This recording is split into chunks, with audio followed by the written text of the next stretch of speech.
Alright, so what's up, my quad squad? I know I haven't been at it in a little while. It's been like 2 weeks, almost three since I posted a video. Sorry for my delays.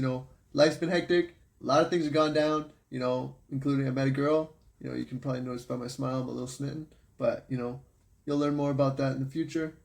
But yeah, for right now, I figured, I gotta get you guys something. So I thought I'd make you something quick and easy, but something that makes an impact in your life and something that made a huge impact in my life in the beginning of my accident. And that's seating. Seating position, seating for your chair, backrests, seats, and all that stuff.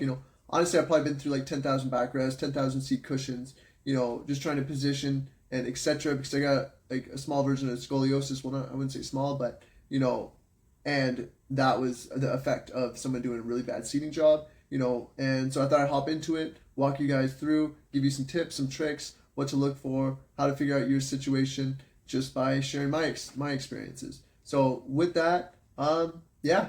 So basically, I've got my Permobil F5. I love my F5. It's got the standing feature. Trying to find this middle ground where there's comfort and trying to fix the curvature versus, being able to do the standing function. That's a really hard middle ground to find. Because if you need laterals, the laterals go up in your armpits when you go up into standing. If you want good posture that you keep throughout the day, going up in the standing, that changes some things. But so ultimately, right now I'm on a Rojo Quantum, which is basically, it's like a Rojo, but a custom Rojo that you can switch up.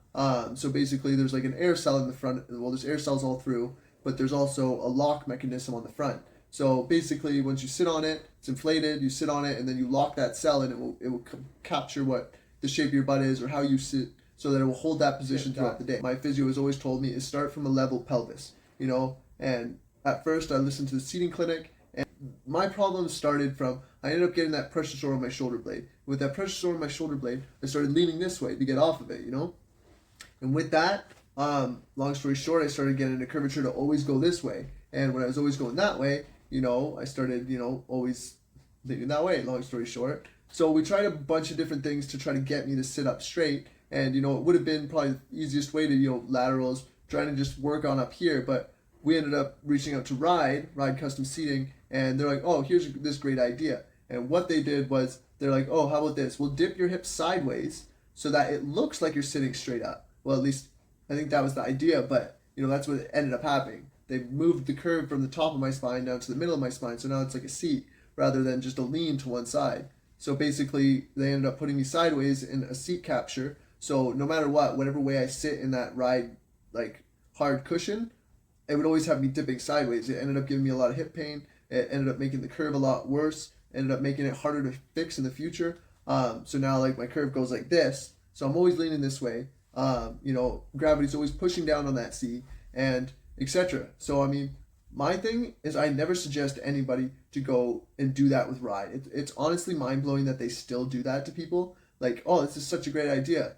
It's really not. I've talked to far too many people where Ride doing that makes it so much worse. It gives them more pain in their back. It gives them more pain in their hips. It makes it so that you're moving a curve that could possibly easily be fixed with laterals and maybe some other supports or a lateral belt or whatever, and making it so that now the seat always has gravity down on it. So long story short, now what I've done is I've done a mixture. I've got the Rojo with Quantum, so it's like a custom seat that I can change up if I feel like, if things are getting better and I want to make my hips a little bit more one way. I can lock the seat in that position.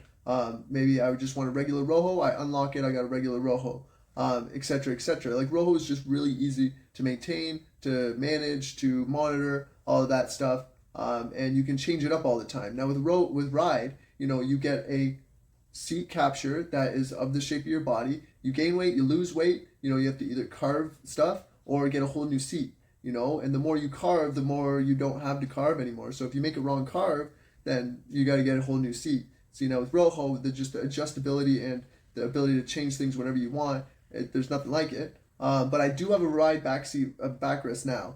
I've tried Ride a couple of times since. The last time I tried, they're like, oh yeah, let's dip your hips a little bit. I'm like, no, it needs to be straight. It needs to be flat pelvis. We tried your way before. Anyways, they ended up doing it where I was a little bit tilted. It didn't work well. It screwed up the whole seat capture again. But, eventually after I tried to, I ended up looking into seeing if there was a surgery that would fix the curvature of my back, but it would just take away all of my mobility like being able to do this, being able to do this, like all that. So we decided to not do that.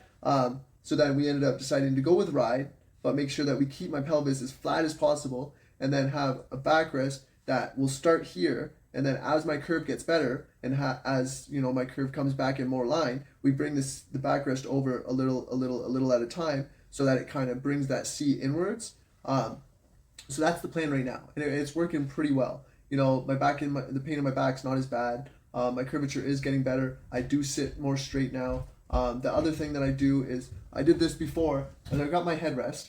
The only reason why I wear a headrest, I used to never wear a headrest because, you know, headrests aren't the coolest. But I ended up getting a really low profile one, so you don't really see it when my head's in front of it. But anyways, I have it come around the side of my head so that it keeps me from leaning that way, you know? So as soon as I feel like I'm leaning that way, I feel the headrest, and I'm like, no, I can't keep going that way. So that made a huge difference in the beginning before I went with this.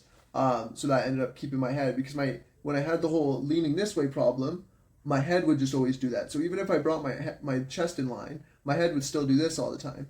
Especially when I'd get super high and then just nod out and then just bleh, you know? Yeah, thank God I don't use drugs anymore.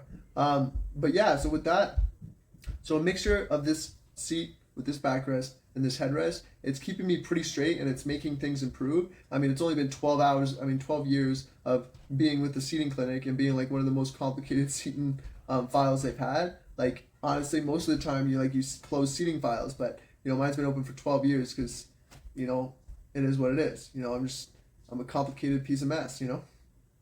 Anyways, but so with you guys, I mean, if you have any questions, please drop it down in the comments and stuff like that. You know, if you need any advice, but honestly, personally, in my opinion, I never suggest anybody to go full ride seat and full ride back unless your curvature is not that bad. If you just want a comfortable low profile ride seating just to keep your pelvis level, have a little bit of laterals, or you don't really need it for correct the curve of your spine, then yeah, ride works. You know, it makes it so it's custom to your body. You know, but if you're trying to fix a significant curve, never fix a significant curve by dipping your hips. It's the worst thing you can do, unless you have a very good plan on how to start it here and slowly bring it back in line. But never start from a level pelvis and take it to a level pelvis to correct an upper spine curvature. Not a good idea. It gave me so much pain. It gave me so much back. Like it took me so far back in my progression. So I just wanted to give you that advice. Today I love my chair. I love the standing. I love all that stuff. Now getting into the standing part. See, the other thing is that when I go up into standing, my back tends to arch, so I don't end up doing it a whole lot.